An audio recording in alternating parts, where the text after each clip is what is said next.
नाही, या संदर्भात अशा प्रकारच्या तक्रारी मागच्या काळात आल्या होत्या.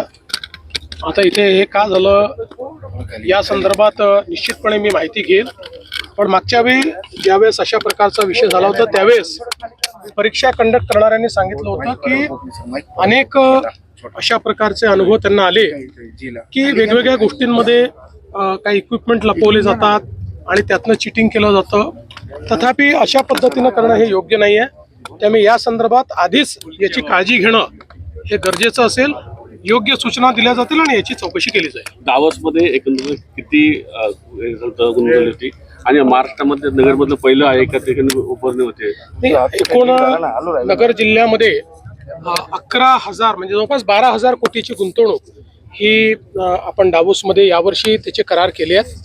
हा जो काही आज आपण उद्घाटन केलं आहे हे 2025 साली भरत गीतेंनी आमच्याशी MOU केला होता आणि रेकॉर्ड टाईममध्ये एका वर्षामध्ये याच्यामध्ये FDI पण आहे आणि याच्यामध्ये टेक्नॉलॉजी पण आहे.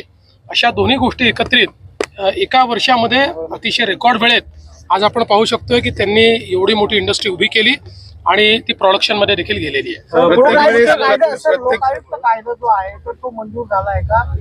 लोकायुक्त कायदा मंजूर झालेला आहे आणि त्याच्या पुढच्या प्रोसेसही सुरू झालेल्या आहेत. त्या कायद्याने लोकायुक्त सिलेक्ट करण्याकरता ज्या काही प्रोसेसेस सांगितलेल्या आहेत ते ऑलरेडी सुरू झालेले आहेत. उद्योगांना जे त्रास दिला जातो असं आपण भाषणामध्ये म्हटलं, उद्योगांना कुठेतरी त्रास मध्ये मला इथनं काही तक्रारी आल्या होत्या. त्यानंतर मी पोलिसांना सांगून त्याच्यावर कारवाई पण केली होती आणि म्हणून मी स्पष्टपणे सांगितलं उद्योग वाढायचे असतील तर कायदा सुव्यवस्था पाहिजे आणि कोणी जर त्रास देणार असेल उद्योजकांना तर आम्ही त्यांच्यावर कारवाई करू.